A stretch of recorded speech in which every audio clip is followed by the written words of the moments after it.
Greetings and salutations. What up? It is I, Big Dan, Rodan, coming at you live from the 215, your comic book connoisseur, your Somali of sci-fi and superheroes, here to welcome you to another episode of the Blerd Bar, my barflies. How y'all doing? Hey.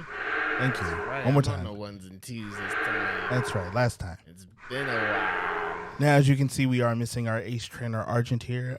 He is currently recovering and getting better. But in the interim, we still going to put on a podcast for you guys. Yay. And so last but not least, to my right, your left, right. it's going to be the man with a plan. Hey. In the hat. Hey. Talk to him, JHawk. Tis I, hailing from the land of sake, shinobi, and samurai. The boy is Godzilla personified. Ain't no other name but this to go by. It's your boy, JHawk. Hey.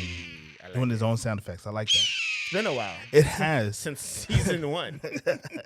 So That's right. Coming to you with another episode. I feel like we could just jump right into it. I mean, if you want to pour something, we can do that. Yeah. Because at the Blerd Bar, we drank. Kraken attacks Pennsylvania. That's right. I don't think there's anything actually different about this taste. I think it's just a limited. Other than the fact edition. that they're attacking Pennsylvania. Yeah, 94 Which proof. doesn't really include Philadelphia, because I feel like anything outside of Philadelphia is just like, That's Pennsylvania. that's Trump. And then you said Trump. I was gonna say Trump. I was gonna say Trumpsylvania, but Oh goodness. yeah. No, what about Pittsburgh? What about them? They're not.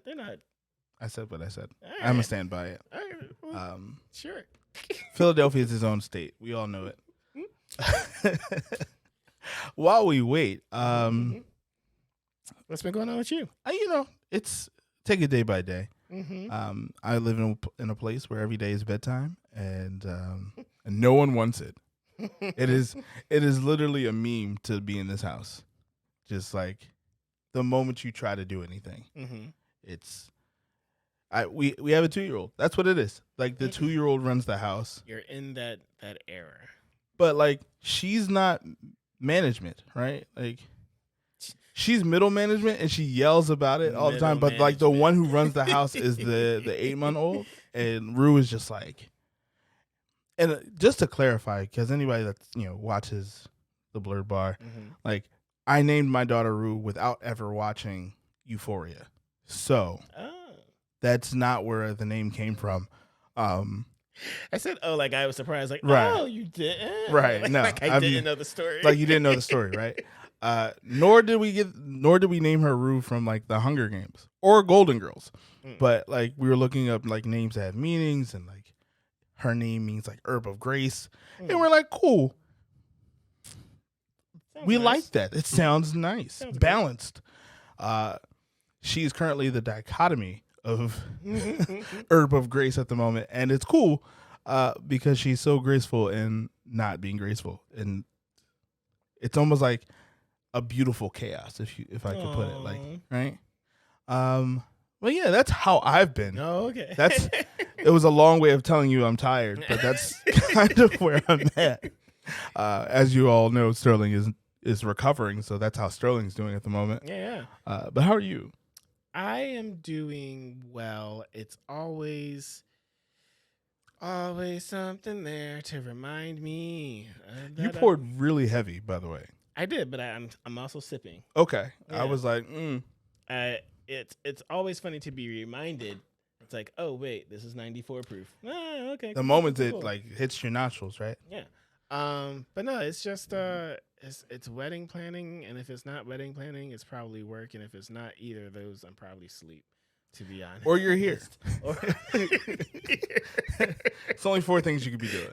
it really is. That's right. We should develop an app. Where's Josh right now? And it's only one of 4 things. Or it's Blerd Bar adjacent, like, or it's Blerd Bar related, right? So, Exactly. No, it's been good. Yep. Instantly reminded me. 94 yeah. proof. Mm-hmm. Woo!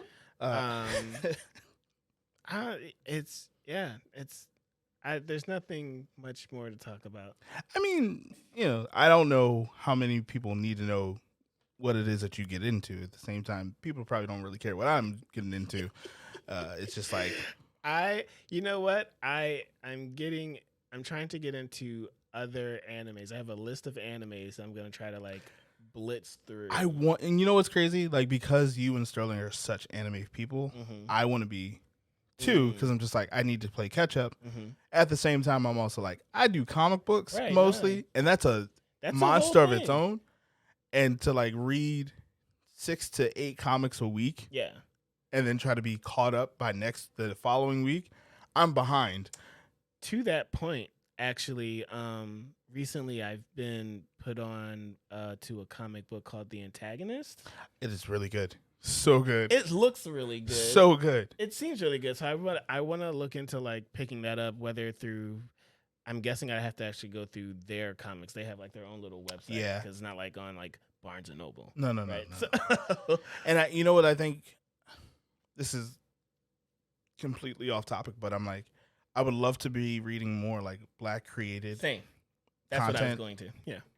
I mean, one is not just for like Black History Month, but because while it is Black History Month, it's just a reminder like there are great creatives out there doing stuff, and I want to support. And I'd love to like focus that, like that be our focus of our like reviews. Yeah. And like, you know, but at the same time, all day, every day. All day, every day.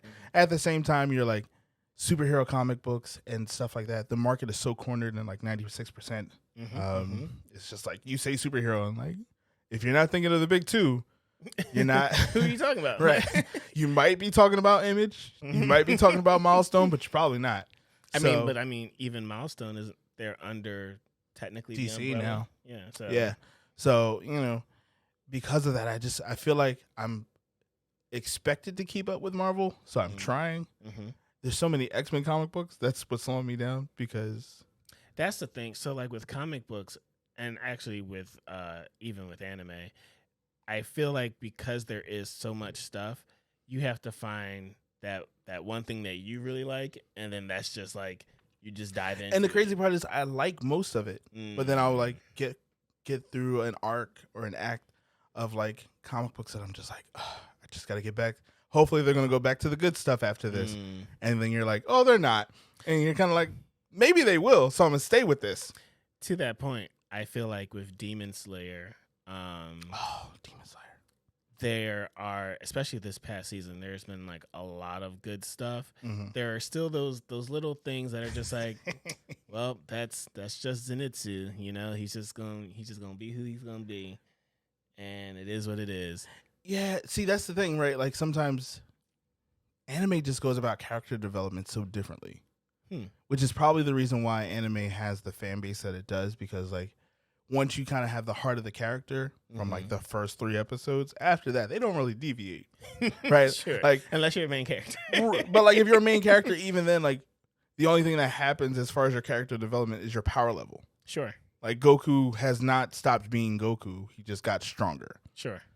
And so I feel like that the crux is often with like the characters like Tanjiro, like Saitama, like Goku. But to that point, I feel like you talked about this with even the difference with comic books and then being adapted into the things where it's like, because people are living with these comic books, it's like Spider-Man is always going to be like struggling. Yeah. We're never going to see, like, I think it was funny during No Way Home. He was like, you got your suit on, or are you going to continue to look like a youth pastor? But it's like, we've never seen an older like Spider-Man who's actually just like, he's been around. Right. I would love to see Spider-Man actually like grow up, and I feel like they could do that with Tom Holland, but I mean, yeah, but I think they do those with like offshoots and like other universe stories. I just don't. I wanted like just. But the Spider-Man of 616 is never going to grow up beyond that point. Like he's always going to be kind of together, but not really. And like they'll get married and then get divorced, and then get married and get divorced again. Yeah. And then maybe they'll have a kid. They probably won't. I think especially to go with the changing times of like with more inclusivity and all that stuff, if that's something that you really want to do, get some older people in there. Like let Spider-Man hit 45. What does a 45-year-old Spider-Man look like? You know? I mean, a 45-year-old like Spider-Man's Batman's probably age. Yeah, but a 45-year-old Spider-Man probably doesn't look too much different. Honestly, you kind of have to like see Spider-Man when he's like 60. The problem is because of like his healing factor It's just Sure. like we're doing this tangent thing, and I'm just like, I think it's honestly because we miss Sterling. But the topic of the evening was supposed to be, we need to talk about Luke Cage, because we don't talk about him enough. We never talk about him. Right, because it was our wedding day, right? Like, yeah, but yeah, that's right. We're talking about Luke Cage because Luke Cage, I feel, one, it's Black History Month, so I feel like we should be talking about Black superheroes. Secondly, you recently watched the Netflix Luke Cage season 1 and 2. Yes, I'm so sorry. I watched it. And so, knowing me being the comic book connoisseur and knowing just like the little divots and like little nuggets that they put into the show on top of like the character overall, I feel like there's a lot of problems, but at the same time, there's also like a lot of solutions that character brings to storytelling that you don't see often utilized. Sure, and so to get right into it, I think it was cool to see someone who was, I guess, superpowered, who looked like me and you, who was street level. But I also understand. I recently saw a interview with Black Sands where Charlemagne the guy was like, almost every Black superhero was street level, and that's kind of lame until you and then you see like people like Icon or Blue Marvel, and it's like, well, like this is really cool and like this is really different, and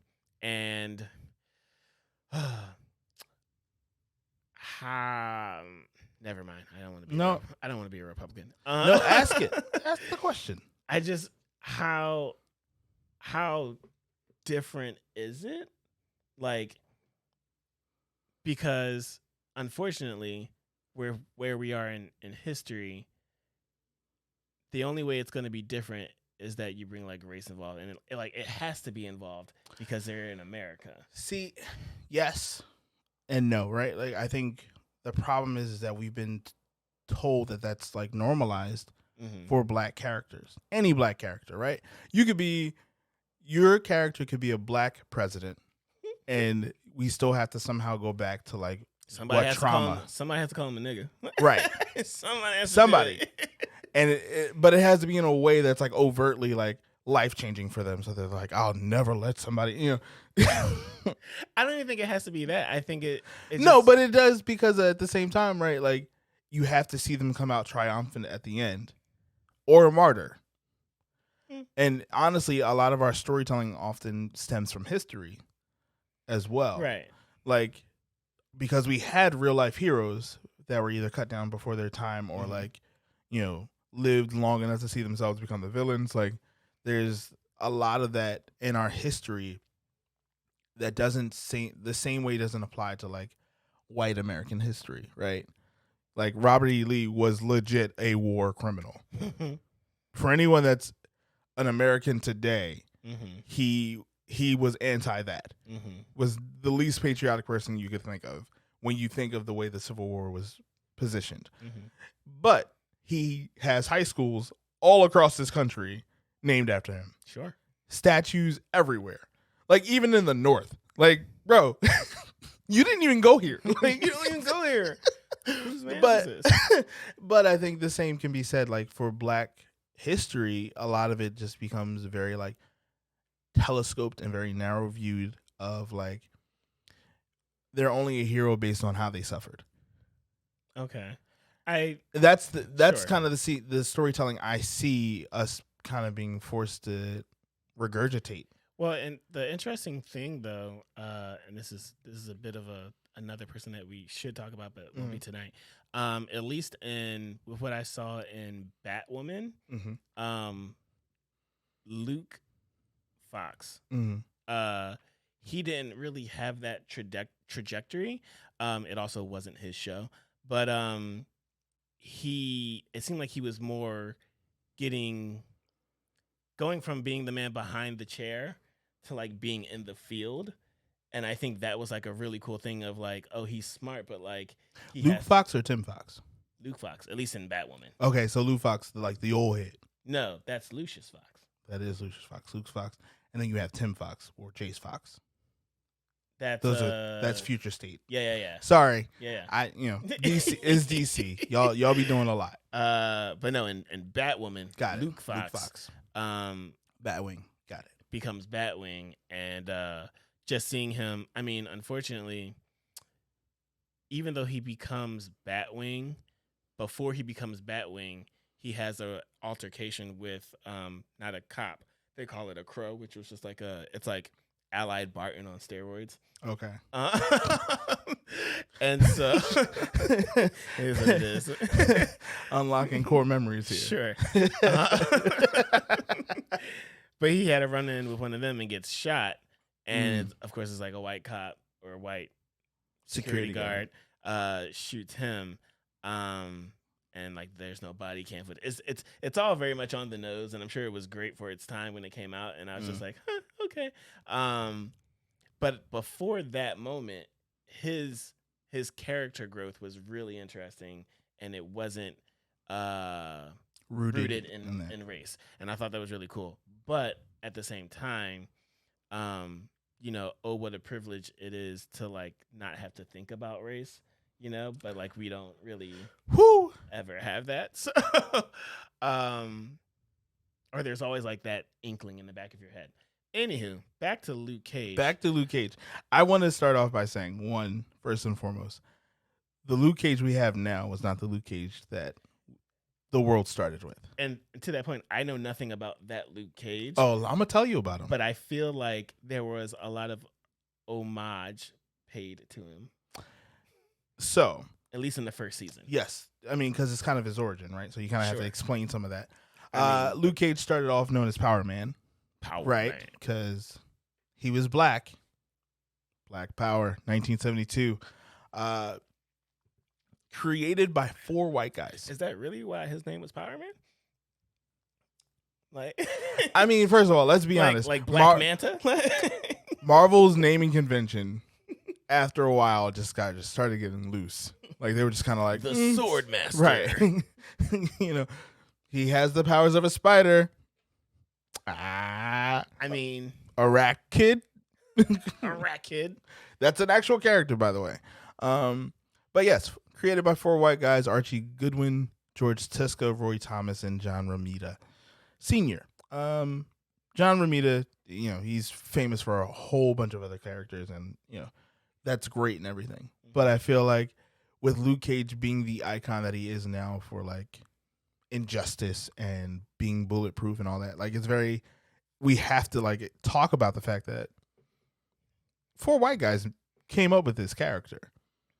And while they may have been, Marvel was very progressive and always kind of has been. Mm-hmm. And while they maybe have been self-aware of the times, this was also the era of blaxploitation. Sure. And Hollywood, Black Hollywood very specifically, was doing things in a very creative way, but also I feel like negative, because like they were only taking movies and scripts that only did more negativity, like showing us in a more negative light. Mm-hmm.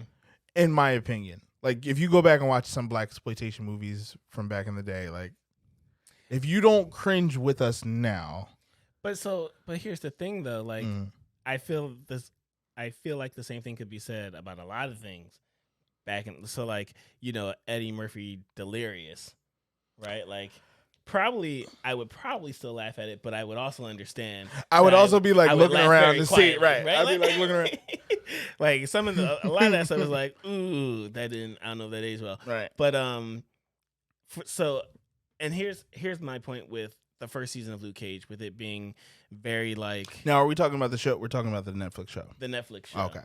The first season was very like it had like a 70s like beat to it. And like that was called the Harlem Renaissance, like, right? Sure. So.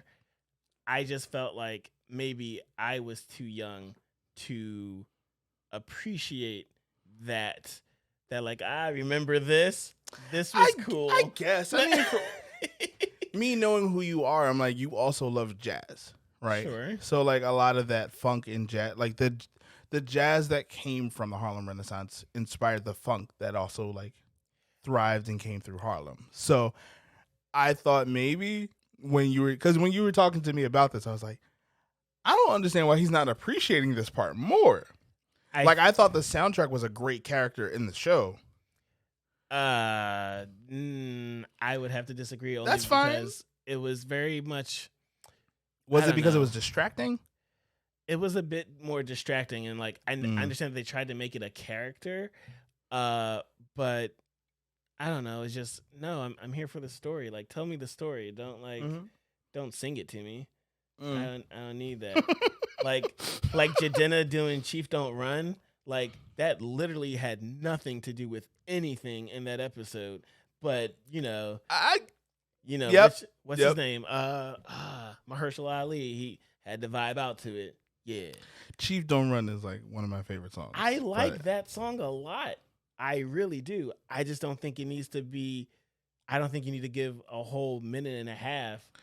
I get what you. I understand what you're saying, but I think just to refocus us a little bit, because before this rant goes in places that like we can't come back from as the Blerd Bar. I really wish Sterling was here. I just felt like there were certain things where I have to ask: is this pandering or is this inclusion?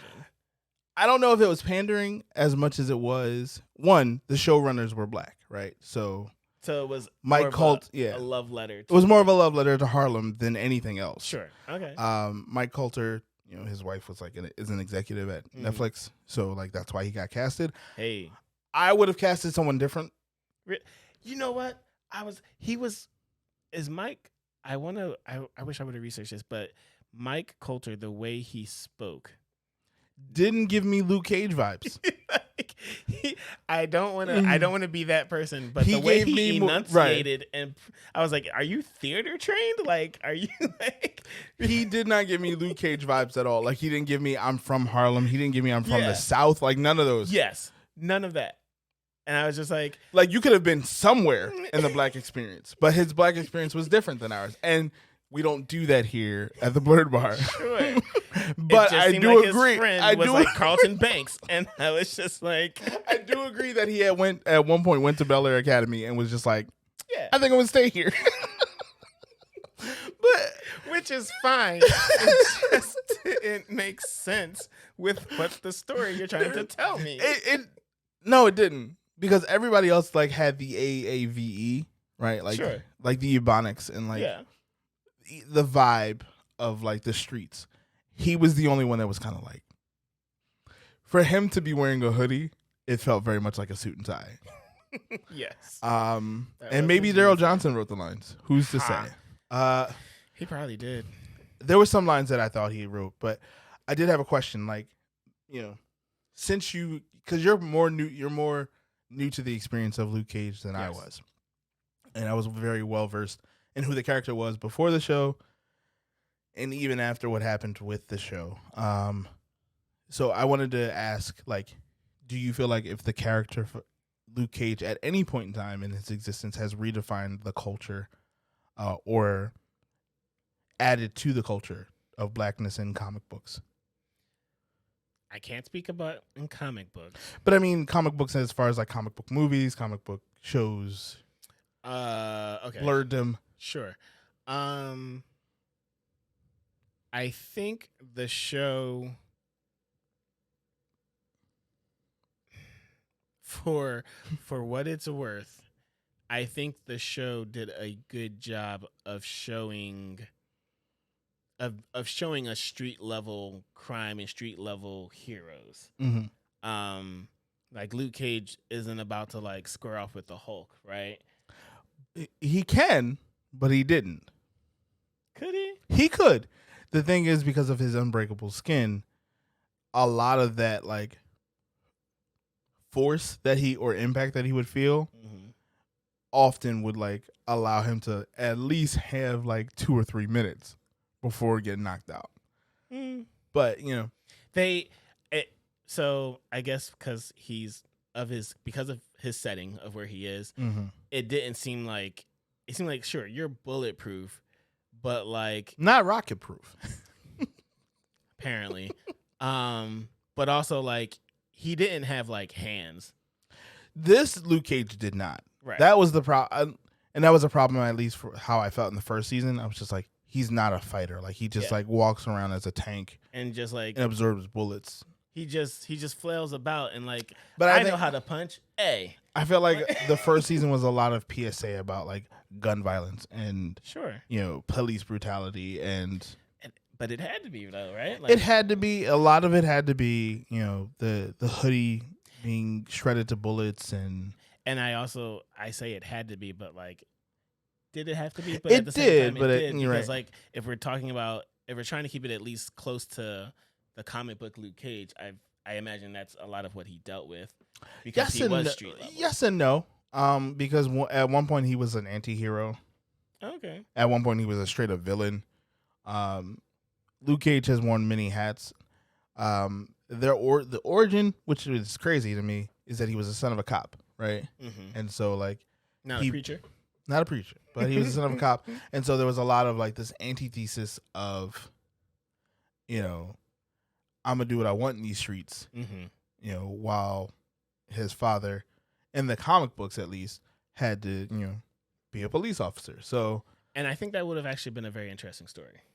Yeah, it has been. It's now it doesn't matter because obviously his father like is passed in the comic books. But I think for a show, I think especially I think that would have been a great dynamic. Yeah, but I also know that the shows are not in the same universe. So they flex the little things around, like Willis Stryker being like his half brother or adopted brother, whatever that was. You're like, no, that's your childhood friend. Also, this was the first time I didn't enjoy Mahershala Ali. Really? And this actually put me on to. I mean, this was like one of my first. Really? I feel like I had seen him in something else before that, but it wasn't like stand out. I loved him as Cottonmouth, and I thought that was great. And had he, spoilers, survived. I mean, if you haven't watched like Luke Cage now, like, sorry, you have less than a month to do so before it gets removed from Netflix. You saw the title, like, right? You should have watched it. So, I thought his character should have survived much longer. Sure, I don't think they should have done Black Martha. Like Black Martha should have never happened. But, Black Martha, or what is it, Black Mary? Like Cottonmouth's sister. Yes. What is it? What was her name? Niece. I don't know. It was her sister or cousin. One of those. Cousin. His cousin. But no, I felt like with Mahershala Ali, I did not enjoy him, but I don't think he did a bad job. I think he did what the directors told him to do, and like kind of what they directed him to do. And I think he showed up and did that. I just don't think I appreciated that direction. I think the execution of it was probably on point with what they wanted. I just didn't appreciate the direction, and I think somebody more akin to like Franklin Saint and Snowfall, I think, or even in that same show Man Boy, I think that would have been more interesting, a more suave person. See, I think Marvel had a very like good intention of what they were trying to do and what they were building to, and I think because of the way that it was such a mixed bag of the Netflix shows, that's when Kevin Feige was like, they're not with us. But like I never knew them. Right. But like before that, he was very much like, cool, we'll see how this goes, and if so, then they can be canon. But then they were like, they not with us. And the problem became a lot that after that, no one really cared about the stories that they were telling. And I think that's the reason why the budget didn't really allow for like Mahershala to stay on. Okay. And it just, I think the first season did an injustice, no pun intended, but like did an injustice to like the fans of Luke Cage. Okay. Like the few fans that were like still like on board to see a show for it. Because there was so much growth between the blaxploitation era of Luke Cage and then the Heroes for Hire, and completely abandoning the name Power Man to be Luke Cage, which everyone thought was like his superhero name from the rip. But yeah, I don't know. So to your point, and what also really agitated me was that actually by the end of the second season, I was very much invested and ready, and like, okay, and there's nowhere to go from there. Yeah, I'm here for this. Like, I'm here to see him, to your point, become the villain and see. Well, he doesn't think he's the villain, but like, what does that look like? How does that how does that dynamic change how he's seen in the streets that he is like, self-professing to protect? And I guess you have to trudge through that to get to that cool moment. I wish they would have planned out a better route to get to that moment. I think, and I feel the same way about the overall character himself. Like, there was so many ups and downs of Luke Cage as a character. He's also at one point like led a section of the Avengers. Like, he's led the Thunderbolts. Like, he's done a lot of great things in the name of like heroics, and then at the same time it just gets like pushed under a rug, or it didn't get executed well enough. And if nothing else, the first season of Luke Cage is a cautionary tale. Yeah. If it is not your cup of tea, it's like, maybe I won't do that with this new black character. And you know what? I think I'll take that. I'll take that as a cautionary tale, because a lot of it tried to do, I almost would say it did too much homage to the past of the character. Yes. That second act in the first season of like the jive turkey talk, like it just didn't make sense. It didn't make sense for what they had already built in the first half of the season. Well, it also just didn't make so sweet Christmas. Like, nobody says these things. Luke Cage says those things. Nobody says it's crazy, and it's old, it's outdated, and it doesn't make sense. But at the same time, Luke Cage always said stuff like that. But it didn't make sense because he just put it in there like it got shoehorned into really weird lines. Here's why, to me, it did not make sense. Because they were still in present day. So like they're talking about like the event, the like incident and everything. I guess that's like New York when Loki attacked or whatever. Okay. So this is like there are like iPhones and like, you know what I mean? Like there's Sirius XM. Like so hearing somebody talk in 70s lingo of like sweet Christmas and to this day. They're brought to modern times now. The comic books are. He still says "Sweet Christmas." It ain't great. It's not. But great. At the same time, that's his line. Okay, sure. If that's his tagline, that's his tagline. But I feel like a lot of other people were talking in this manner, and it did not make sense with the time setting that we were in. No. Who was that? What was Copperhead? Was that Cottonmouth? No, the secondary villain. What was his? Diamondback. Like that character. Yeah. Just throw it out. Anyway, do you feel like and this is a question I'll also answer, but do you feel like does it help or hurt the comic book, the black superhero? Like, if he was to never exist, do you feel like we'd be at a loss without that kind of character? Oof.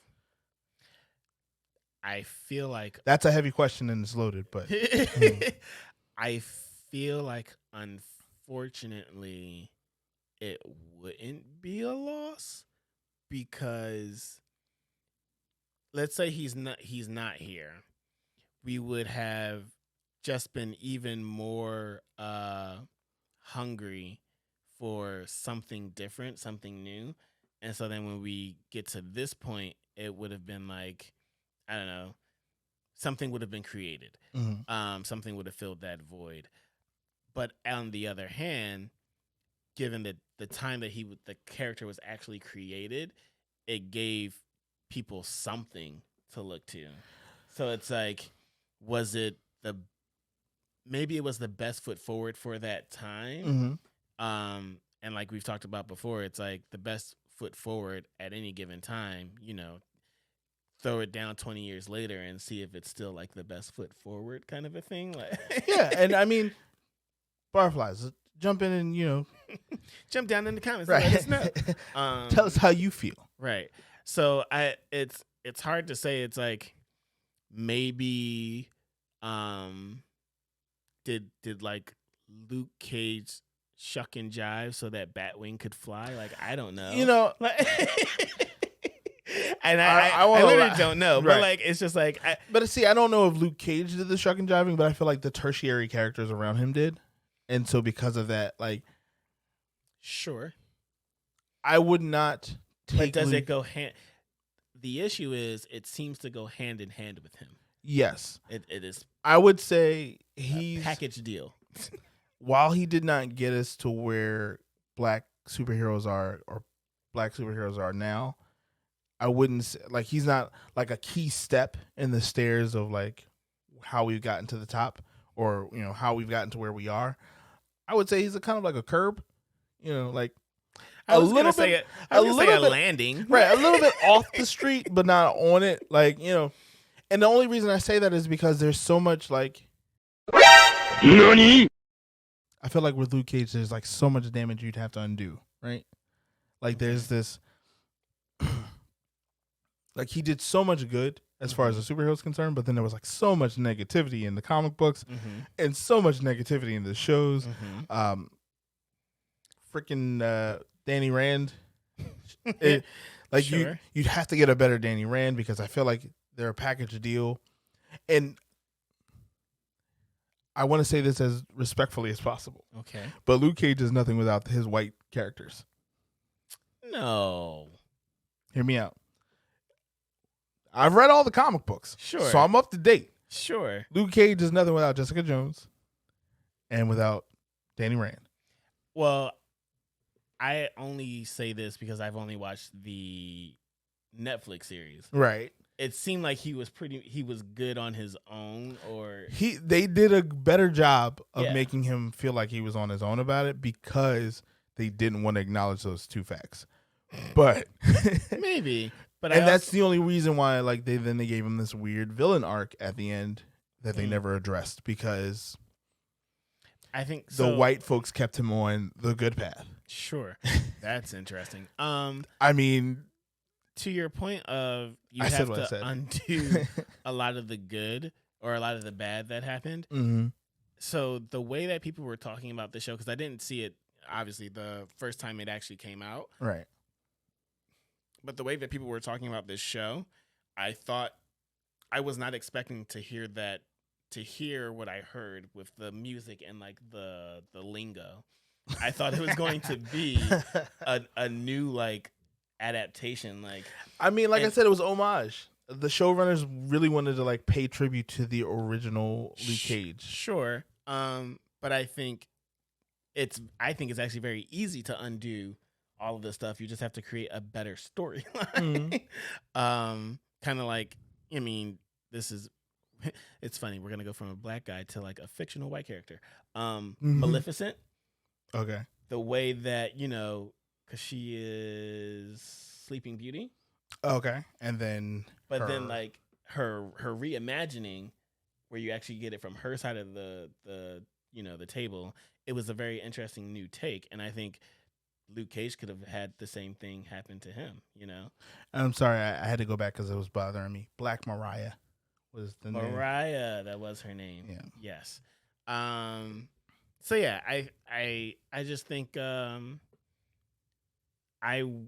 wasn't impressed with the first season, but I did watch it so I could at least have an understanding of it. And the second season is when things got very interesting, and I was like, oh, I'm here to see him be a villain. Yeah. Or dance that line. Right. But see, I think that's the problem that a lot of black characters face, right? Like when there's this, we like the dream of vigilantism, but we really aren't allowed to participate. Like, he could be a hero for hire. Cool, right? As long as he's doing good deeds and getting paid. It's kind of messed up, but he'll do it. But the moment he starts doing, the moment we have power and do things on our free will, like then all of a sudden we become vigilantes, and then the next step is villains. You don't get that. What about Miles Morales? He's a vigilante. He's also under the Spider-Man banner. Okay. So that kind of keeps him like safe. But even then, you're kind of like watching him for the moment that it's like, you hit him too hard. You hit the ball too hard. Spider-Man would never do that. Well, no, but that's not true though, because we saw Peter Parker beat the brakes off Kingpin.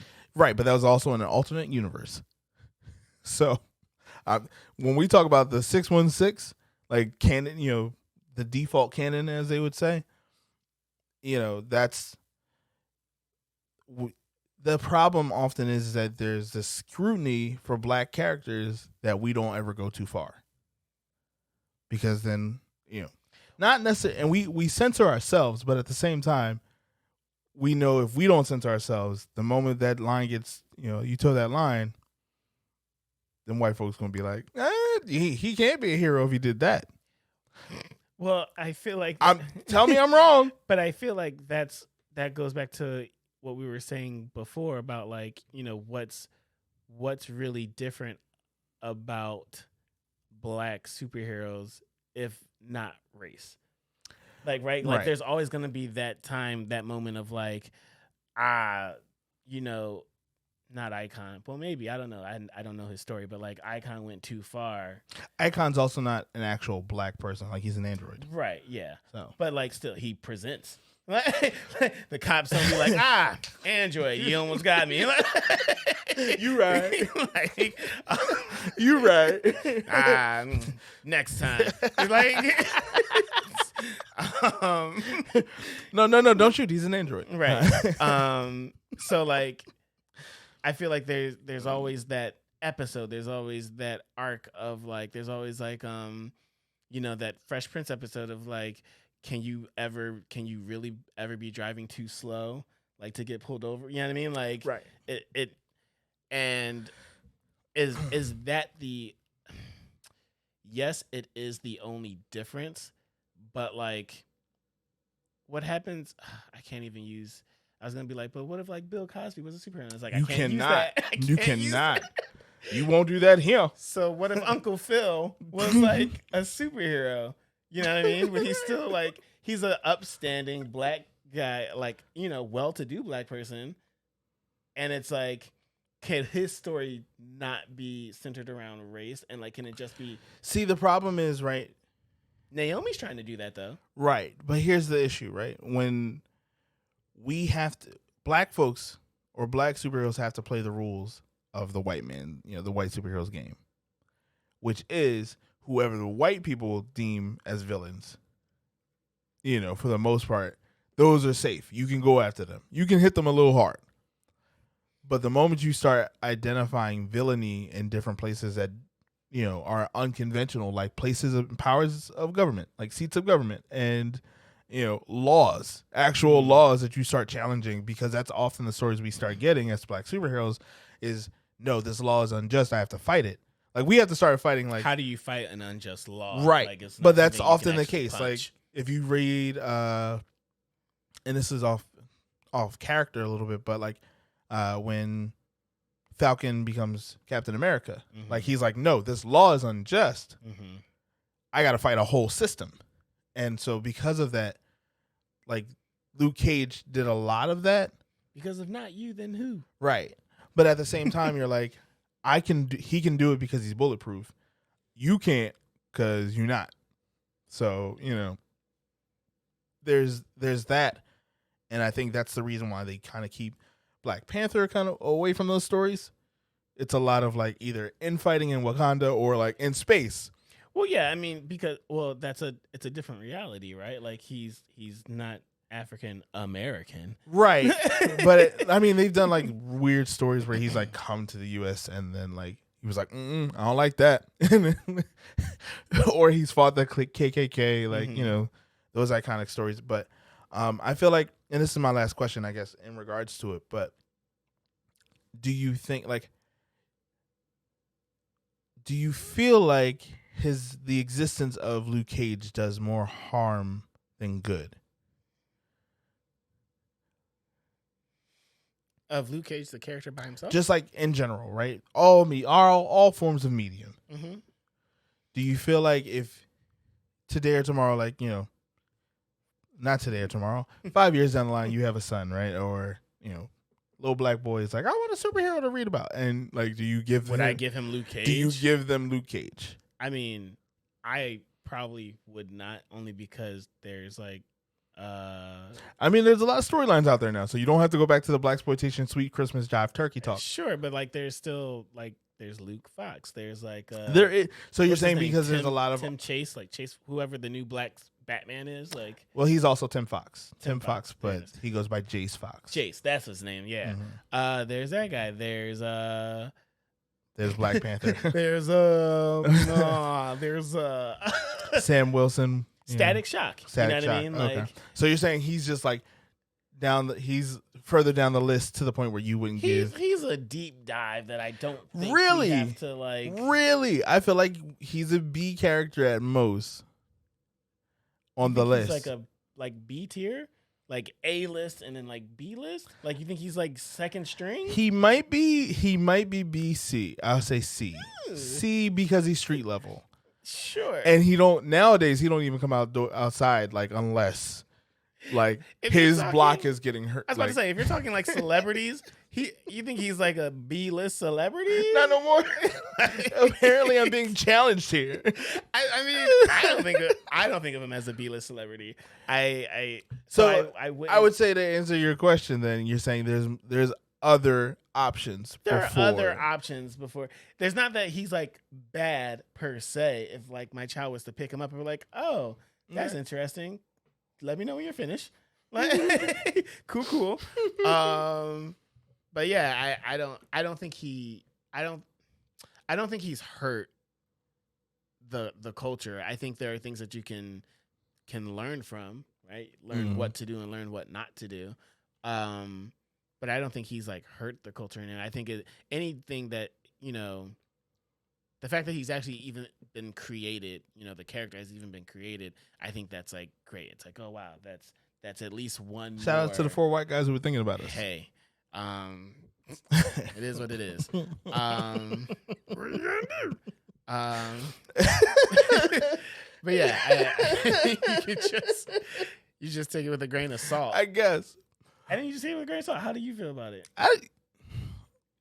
You want to put him on a B-list celebrity, you know? But I was saying B just because of like the black superhero pantheon, right? Like he's not on the 4 heads of a mountain type vibe, right? But I feel like you can't talk about black superheroes without talking about him, at least within the top 10 of most recognized. Sure, not most recognized, just in conversation of black superheroes. Really? Does that not go hand in hand with most recognized though? It possibly could, but we only got so much, and that's they only gave us so much. Exactly. Right? So like if you name all the like, and I feel like you have to name both male and female, right? You have Storm, right? Wakanda, Black Panther. He needs to go.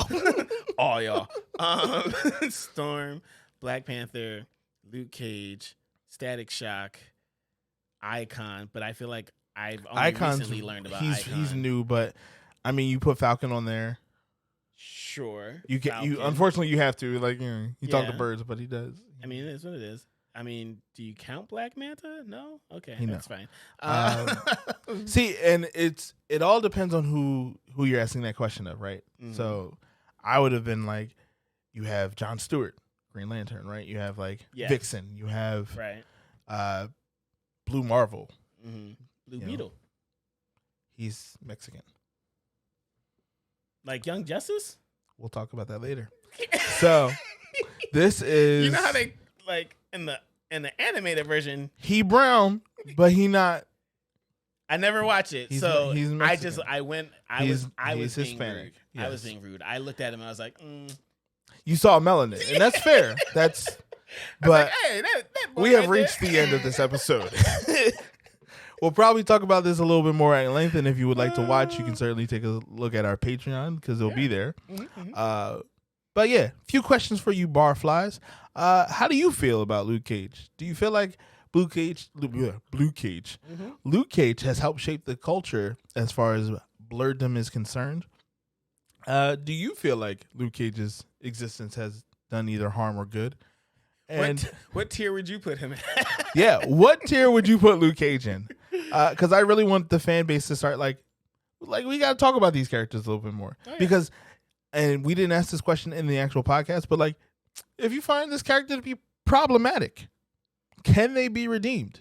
And if they are problematic, answer yes, and if so, can they be redeemed? So that's a two-parter. Don't forget to like, comment, share, and subscribe. We want this conversation to go as far as it possibly can, so that people come back to us and be like, we tripping, because we might be. Josh sometimes feels like a Republican, so can't do nothing to fix that. I trip from time to time. I'm not. He just trying to be better. I'm not. He just trying to be better out here. Admitting that. Yeah. But as I always like to say, y'all have a blessed night. Peace out.